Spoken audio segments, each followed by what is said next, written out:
So today I'm with Anthony. Anthony, how old are you? 26 years old.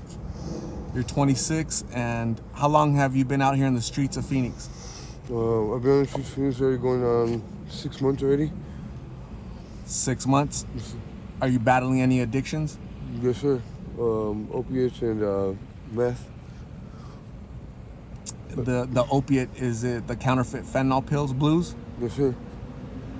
And so those pills are the blues are downers, opiates, and meth are uppers.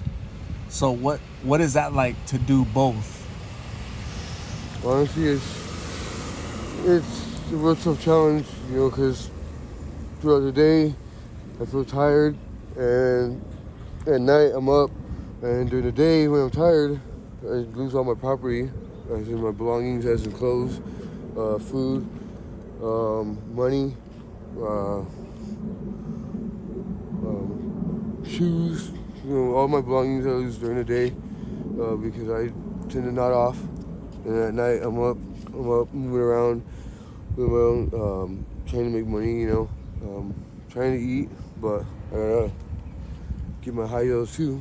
So it's a real bad. It's a real big hassle. It's a hassle. It's struggling.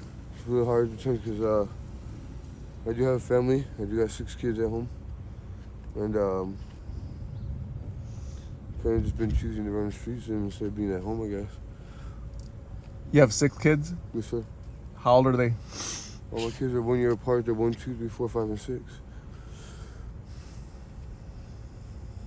And do you see them, or when's the last time you saw them? I haven't seen my kids in 2 weeks already. Okay. And does your wife try to help you? Does she reach out to you? Yeah, she does, but kind of came to the point to where she kind of not gave up on me, but needs me to help myself first. Not just go off of her helping me, because you can only help yourself. You can only get help if you help yourself first.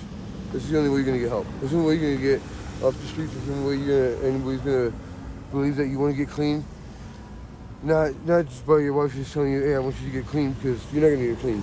You're not gonna want to get clean. You have to do it for yourself. You have to want to do it. Because if not, you're just gonna keep coming back. I just got out 2 weeks ago. I just got done doing a year and a half. I didn't think I was gonna come back to the streets, but my friend came by and look, been out 2 weeks and I'm already on the street getting high. So you just got out after a year and a half of where? County jail? Yeah. So you've been out for 2 weeks? Yeah. And a friend passed by and said, hey, Anthony, and then so in that year and a half, you're basically clean, right?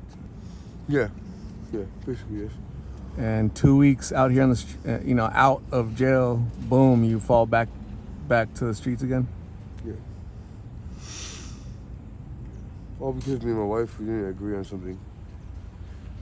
And I took it the wrong way. So it started with a little argument at home? Yeah. Basically, yeah. It's, Anthony, at least you have a good understanding that it's going to be you that has to decide to get better, right? Like, you fully understand that. You're not laying the blame on anybody, right? You know that you're the one that is going to have to want to change, right? Yeah, it was me.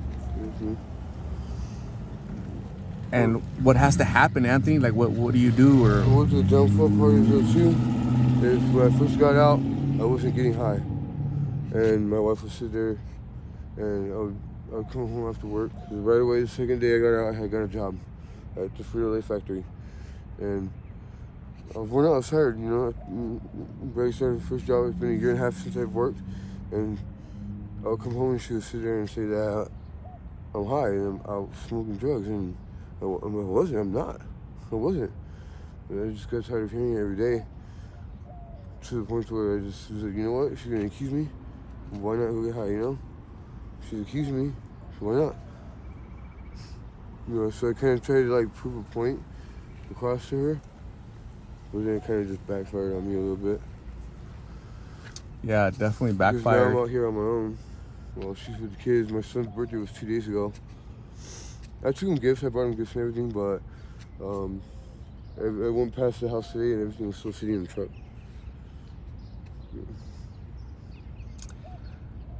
Anthony, how long have you been consuming these pills? Like, when did you get started with them? We can see it was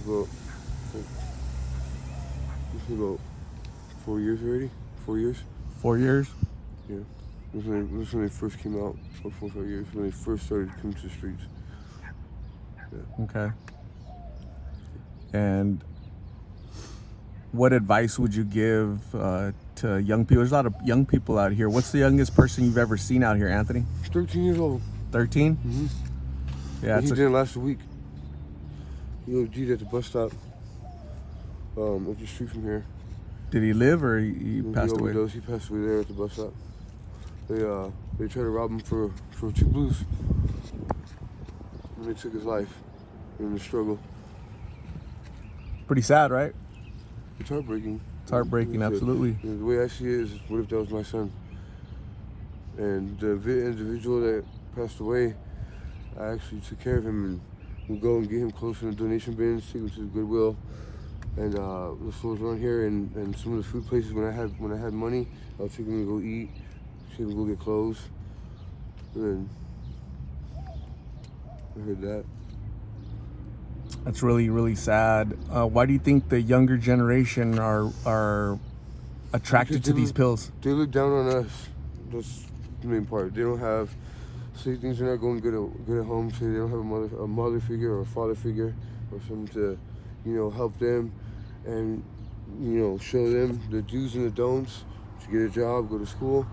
And, so they look at their older brother, so their older brother's not doing the best. He's on the street, he's smoking blues. Say he's at home smoking blues and doing drugs because he doesn't have a mom and dad.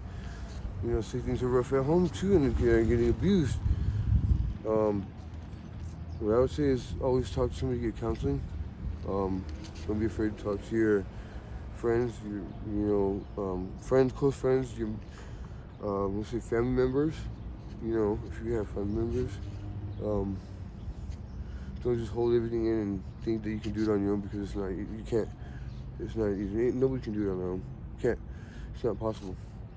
It's too much to handle.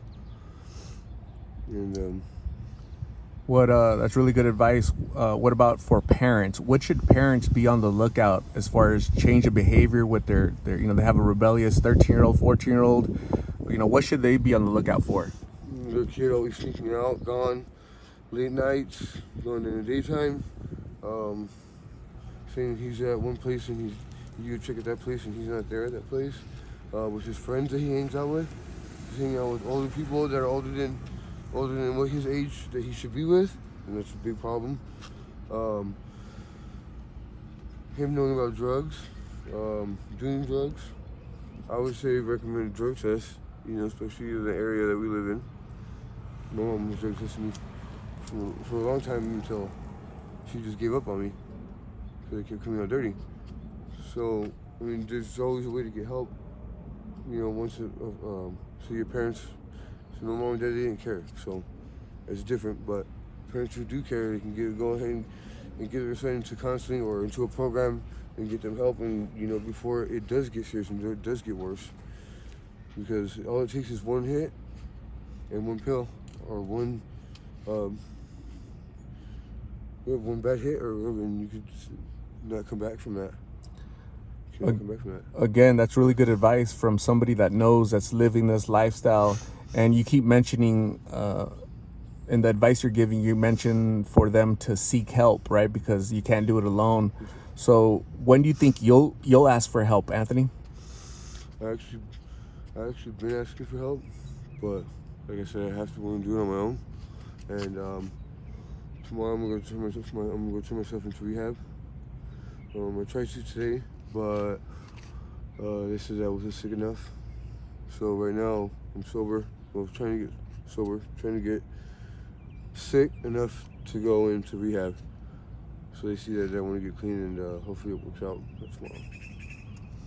What treatment center is that you're going to? It's called AAA.